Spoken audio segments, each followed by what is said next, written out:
കേരളത്തിലെ ക്ഷേത്രങ്ങൾ വിശ്വാസികളുടെ കയ്യിലല്ലെന്ന് സ്വാമി ആനന്ദവനം ഭാരതി. ദേവസ്വം ബോർഡുകൾ രാഷ്ട്രീയ ഇടങ്ങളായി മാറി. ജൂന അഖണ്ഡയുടെ പ്രവർത്തനങ്ങൾ ദക്ഷിണ ഭാരതത്തിലേക്കും വ്യാപിപ്പിക്കുമെന്നും സ്വാമി ആനന്ദവനം. തിരുവനന്തപുരം പൗർണമിക്കാവ് ബാലത്രിപുര സുന്ദരി ദേവി ക്ഷേത്രം സ്വാമി ആനന്ദവനം സന്ദർശിച്ചു. രാജ്യത്തെ ഏറ്റവും പുരാതനമായ നാഗസന്യാസി സമൂഹമായ ശ്രീപഞ്ച് ദശാനാം ജുന അഖാഡയുടെ മഹാമണ്ഡലേശ്വർ സ്വാമി ആനന്ദവനം ഭാരതിയെ വരവേറ്റ് വിശ്വാസ സമൂഹം.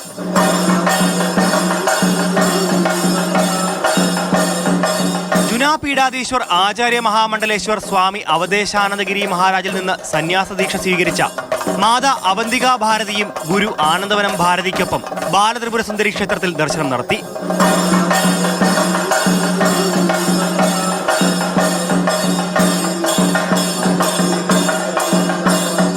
ധർമ്മപ്രചാരണത്തിനും ധർമ്മസംരക്ഷണത്തിനുമായുള്ള അഖാഡയുടെ പ്രവർത്തനങ്ങൾ ദക്ഷിണ ഭാരതത്തിൽ വ്യാപിപ്പിക്കുകയാണ് ലക്ഷ്യം. അഖാഡകളുടെ പ്രവർത്തനത്തിലൂടെ നമ്മൾ ഏറ്റവും കൂടുതൽ ശ്രദ്ധിക്കുന്നത് എല്ലാ ആശ്രമങ്ങളെയും എല്ലാ പരമ്പരകളെയും കൂട്ടിച്ചേർത്തുകൊണ്ട് സന്യാസിമാരുടെ നേതൃത്വത്തിൽ സമാജത്തിൽ ധാർമ്മികമായിട്ടുള്ള ഒരു ഉന്നതി ഉണ്ടാക്കാനും സമാജത്തിന് ശക്തി പകരുന്നതിനും വേണ്ടിയിട്ടാണ്. കേരളത്തിലെ ക്ഷേത്രങ്ങൾ ഇന്ന് വിശ്വാസികളുടെ കയ്യിലല്ല.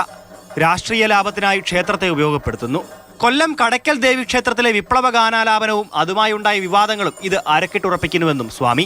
അടുത്തൂൺ പറ്റിയ അല്ലെങ്കിൽ അടുത്തൂൺ പറ്റാറായ രാഷ്ട്രീയക്കാർക്ക് അവരുടെ സുഖജീവിതത്തിന് വേണ്ടിയിട്ടുള്ള ഒരു ലാവണം ഒരുക്കുകയാണ് ഇപ്പോൾ ദേവസ്വം ബോർഡുകൾ എന്നുള്ള പേരിൽ ഇവിടുത്തെ രാഷ്ട്രീയ നേതൃത്വം ചെയ്തുകൊണ്ടിരിക്കുന്നത്. കേരളത്തിലെ സന്യാസ സമൂഹങ്ങളെ ഒരുമിപ്പിച്ചുകൊണ്ട് ഒറ്റക്കെട്ടായി മുൻപോട്ട് നീങ്ങുമെന്ന് മഹാമണ്ഡലേശ്വർ ആനന്ദവനം ഭാരതി പറഞ്ഞു. സദാനന്ദ സ്വാമികൾ പറയുകയുണ്ടായി, കേരളത്തിലാണ് ഏറ്റവും കൂടുതൽ സന്യാസിമാരെ ആദരിക്കാത്തൊരു മനോഭാവം ഉള്ളതെങ്കിലും കേരളത്തിൽ ഒരു മാറ്റം വന്നാൽ, ഇത് 100 വർഷം മുമ്പ് പറഞ്ഞതാണ്, കേരളത്തിലൊരു മാറ്റം വന്നാൽ ആ കേരളത്തിലെ മാറ്റം കൊണ്ട് ഭാരതത്തെ നയിക്കാൻ, ലോകത്തെ നയിക്കാൻ കഴിയും ധാർമ്മികമായിട്ടുള്ള നേതൃത്വത്തിനെന്ന്.